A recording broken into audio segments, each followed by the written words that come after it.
बिहानै उठेँ, हात मुख धोएँ होइन। अनि त्यसपछि यसो मोबाइल हेरिरहेको थिएँ, भाइको याद आयो। अनि भाइको लागि आज इक्जाम थियो के, व्रत बस्ने निर्णय गरेँ। अनि नुहाइ धुवाइ गरेर म चाहिँ स्याउ लिएर 2 दाना स्याउ लिएर काट्न किचनमा गएँ। अनि किचनमा अनि स्याउ काटेर अनि त्यसपछि म अब भगवान्को लागि पूजा गर्नुको लागि तयार हुँदैछु। मुखमा अब क्रिम सिरिम त लाउनु पर्यो, अलिकति राम्रो त देखिनु पर्यो होइन। त्यही भएर मुखमा खुब दल्दैछु। अनि काँझा साझर पनि हो फेरि बिहानै, त्यो हुन त बिहानै होइन 11 बजेको थियो। त्यही पनि अब भिडियो बनाउँदाखेरि त अलिकति राम्रो त देखिनु पर्यो भनेर अनि त्यो मैले आउँदाखेरि नेपालबाट ल्याएको थिएँ, त्यो लगाएँ। अनि रुद्राक्षको माला ल्याएको थिएँ, टिका बनाएँ। अनि त्यही रुद्राक्षमा चाहिँ मैले पूजा गरेर भगवान्सँग भाइको लागि प्रार्थना गरिदिएँ होइन। बिरामी थियो, त्यहीमा आज उसको इक्जाम थियो। त्यही भएर म केही पनि नखाई भन्न त सकिँदैन, नखाई त बस्न सकिँदैन। त्यही स्याउ अनि कफी खाएर चाहिँ व्रत बसेँ भाइको लागि। अनि त्यसपछि स्याउ खाएँ, केरा खाएँ। स्याउ चाहिँ अलिकति धेरै खान लाग्थेँ, धेरै त होइन, 1 दाना थियो। 1 दानामा चाहिँ त्यो खान सकेन कि मैले, कस्तो बोमिट आउला जस्तो भयो। उस्तै पनि मलाई त पेट दुख्ने। अनि थोरै खाएँ, अनि थोरै त खान सकेन, राखिदिएँ, छोडेर गएँ।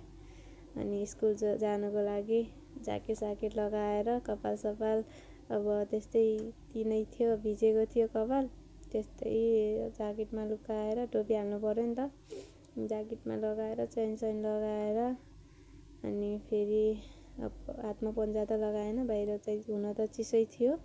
तर साइकल चलाउँदाखेरि अप्ठ्यारो हुन्छ भनेर मैले चाहिँ त्यो मोजा चाहिँ पन्जा चाहिँ लगाएन। अनि यसो हिँडेर जाँदै थिएँ, साथीले साइकलमा जान त भन्यो, साइकलमा हुटुटु हिँडिहालेँ। हिँड्दै अब अलिकति सामान ल्याउनु थियो उसबाट, अनि घिउमोबाट। अनि मैले पैसा झिकेँ, धेरै त होइन, 1000 रुपियाँ मात्रै। त्यो 1000 रुपियाँ पनि पैसा झिक्दाखेरि चाहिँ मेरो साइकल चाहिँ लडेर मेरो पानी खाने बोतलको चाहिँ त्यो समात्ने बाला नै टुट्यो क्या। कस्तो रुन मन लाग्यो मलाई। अनि म हुटुटु साइकल कुदाइहालेँ, फेरि पुगिहालेँ साइकल राख्ने ठाउँमा।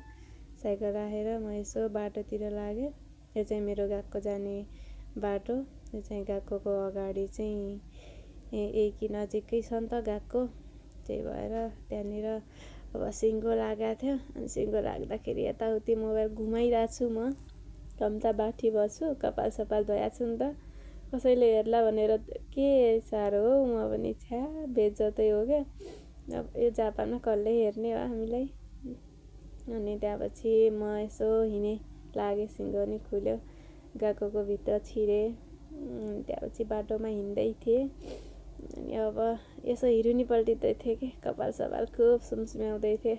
10 चोटि के फेरि लिपस्टिक पनि पुछिन्ला भनेर ओठहरू मड्काउँदै थिएँ। अनि भित्र पुगेँ, सेन्सेहरूलाई कोनिचिवा गरेँ। अब कोनिचिवा गर्नुपर्छ नि त, 1:30 बजे हो नि त गएको।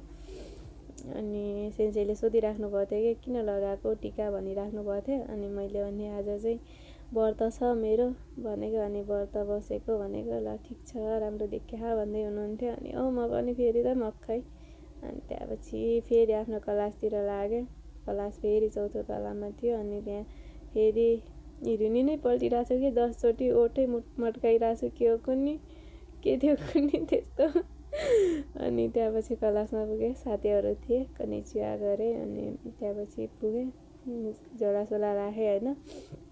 अनि मेरो बोतलको कस्तो के माया लाग्दो कि मलाई त कस्तो पिर लाग्यो। गएकोबाट पनि आएँ, अब फर्किँला छु अब घिउमो जानुको लागि। म बाटोमा हिँड्दै आइरहेको छु। अब धेरै अहिले त पहिला त यति बेला रात परिसक्थ्यो, अहिले चाहिँ त्यति रात परेको छैन, अलिकति घाम नै छ भनौँ, उज्यालो नै छ। अनि म त्यहाँबाट हिँड्दै के त्यही बाटो एक्लै हिँड्दै थिएँ। एउटा साथीलाई आइज भनेको, नै म एकैछिनमा आउँछु रे त हिँड्दै गर भने। अब फेरि मैले उता जानुपर्ने, एक त भोकै तनाव पनि भएको थियो, त्यसैमा तनाव छ। अनि भाइको पनि इक्जाम कस्तो भयो भनेर चाहिँ तनाव भएको छ कि, अब इक्जामै भएको छैन हुन त, अब हुन्छ सायद, कति 4 बजेबाट हो भन्दै थियो भर्खर। यहाँ त 5 बजे थियो। अनि 5 बजे त्यहाँबाट म हिँड्दै साइकल अघि राखेको ठाउँमा चाहिँ साइकल ल्याउनलाई त जानु पर्यो नि त। अनि साइकल ल्याउन यसो कुदिहालेँ फेरि म। त्यहाँपछि साइकल समातेर यसो साइकलमा हुटुटुटु ग्युमुतिर लागेँ। फाइनली ग्युमु पनि पुगेँ। ग्युमुभित्र गएँ। ग्युमुबाट अरू त केही किनेन, 4 प्याकेट आटा किनेँ। अरू त अब म केही पनि नखाने, भेज पऱ्यो नि त, त्यही भएर केही नखाने। अनि आटा किनेँ। त्यहाँनिर नुन हेरेको के मैले, नुन कति सस्तो छ। अनि त्यहाँ चक्लेट पनि हेर्दै थिएँ। चक्लेटको मूल्य त फेरि हेर्नै नसक्दो क्या। अब अरू त के खान्थेँ म, यही आटा त हो। आटा लिएर आएँ। अनि त्यहाँबाट यसो हेरिरहेको थिएँ अरू कुरा पनि के छ भनेर, के कस्तो भनेर। यो आटा चाहिँ मलाई खासमा के हो भनेर थाहा थिएन। अनि 2-3 एउटा त थाहा थियो, एउटा चाहिँ थाहा थिएन। अनि अलि हेरेँ जस्तो गरेँ। अनि त्यहाँतिर अरू केही मैले खाने जस्तो केही पनि थिएन। अनि यसो चक्लेट हेरेको, चक्लेटको त मूल्य नै के हो यस्तै हो गाइस। म त्यहाँबाट फर्केँ। Keep it guys.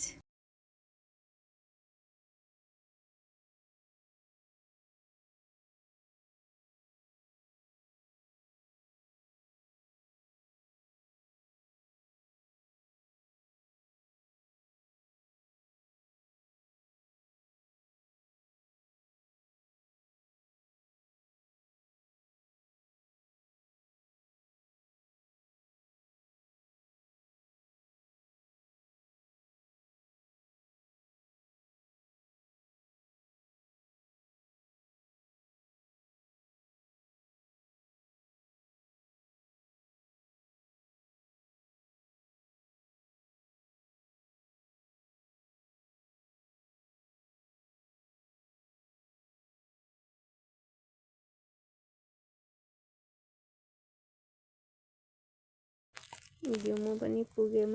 ग्युमु खासमा के ल्याउनु गएको भनेपछि पिठो क्या, आटा भन्ने हुन्छ नि त, म त्यो ल्याउनु गएको होइन। त्यहाँभित्र त अब केही ल्याएन मैले। अरू त आटा र एउटा फ्रोजनको एउटा सब्जी थियो, के थियो त्यही ल्याएको। अनि त्यहाँभित्र अब यत्रो महँगो चक्लेटहरू थियो क्या।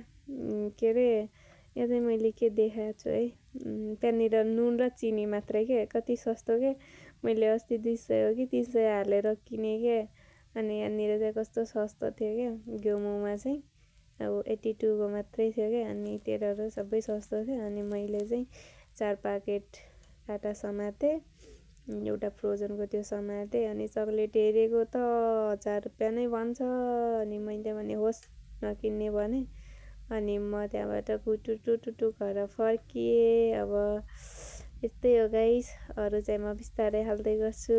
मेरो भिडियो हेरिदिनु, लाइक गरिदिनु। Keep it guys.